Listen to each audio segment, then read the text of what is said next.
once again. Again I call you, and again you answer. Again I need you, and again you're there.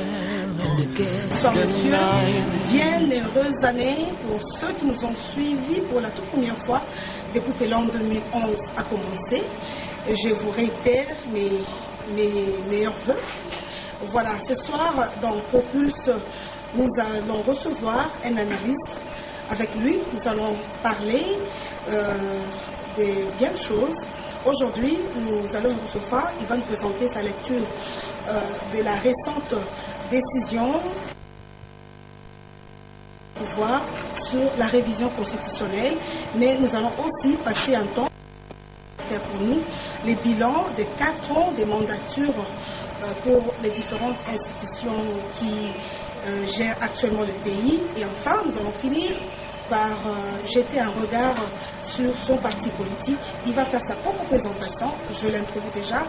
Il s'appelle professeur Dita Dindita Stéphane. Bonsoir, monsieur Stéphane. Bonsoir, madame. Alors, nous sommes heureux de vous retrouver sur ce plateau de votre magazine Propulse.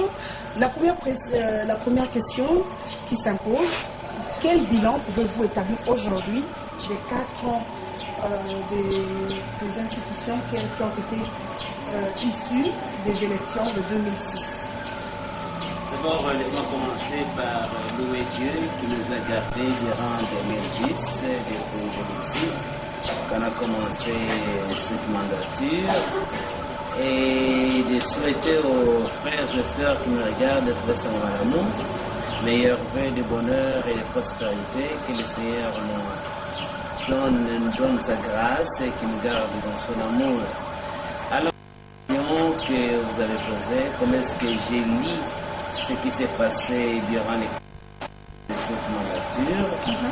Et je dis que c'est une démocratie naissante, qui n'est pas encore arrivée, nous sommes encore très loin d'y arriver, mais il y a eu... D'abord, il faut noter la maturité du peuple congolais. C'est un peuple extrêmement sage et qui est aussi très patient, qui durant les moments les plus difficiles, ce peuple se retrouve avec une certaine sagesse et une certaine scrupule.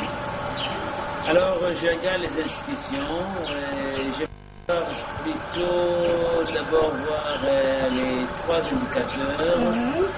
Parlons du gouvernement, par exemple. Le gouvernement, eh bien, c'est un gouvernement qui est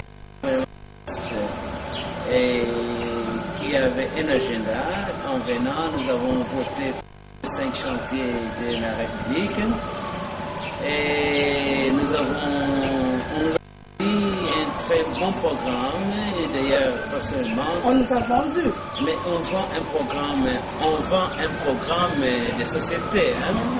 Les programmes qu'on doit présenter étaient éloquents, étaient intéressants. Les 5 chantiers et les photos que nous avons vues étaient intéressantes et les promesses qu'on a données étaient éloquentes. Mais que voulez-vous, nous ne sommes pas arrivés à la hauteur des attentes de ces promesses-là. Des réalisations. Non, il y a très peu de choses qui sont faites. Et quand je vois par exemple les domaines des infrastructures, très bien, nous parlons de la construction. Mais quand on parle de construction, il y a 3 chapitres qu'on doit obligatoirement voir. Démolition, corruption, construction. Et il y a à boire à manger dans ces 3 domaines-là. Est-ce que nous avons eu notre quote-part par kilomètre carré bâti? Quel était le prix? Vous voyez que le gouvernement n'a pas eu le courage de dire à ce peuple combien ça coûte. Et donc le gouvernement a travaillé pratiquement sans mandat du peuple. Et il ne rendait pas compte au peuple. C'est peut-être le règne du paternalisme que les Belges nous ont laissé, qui continue encore. Pour une démocratie, c'est justifié devant le peuple. Pour une démocratie, c'est dangereux parce qu'on ne fait pas de choses pour nous. Nous qui sommes des propriétés